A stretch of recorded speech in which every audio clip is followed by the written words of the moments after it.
Weather Service in Pueblo has issued a severe thunderstorm warning for southwestern El Paso County in east central Colorado, northwestern Pueblo County in southeastern Colorado, until 8:15 p.m. At 7:40 p.m., severe thunderstorms were located along a line extending from near Penrose to 7 miles northwest of Pueblo West to near Pueblo Reservoir, moving northeast at 25 miles an hour. Hazard, 60 miles an hour wind gusts and vehicle-sized hail. Source, radar indicated. Impact, expects damage to roofs, siding, and trees. Locations impacted include southwestern Colorado Springs, Fountain, Fort Carson, Pueblo West, Pinion, Pueblo Reservoir, and Security Widefield.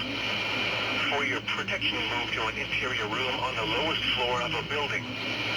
Torrential rainfall is occurring with these storms and may lead to flash flooding.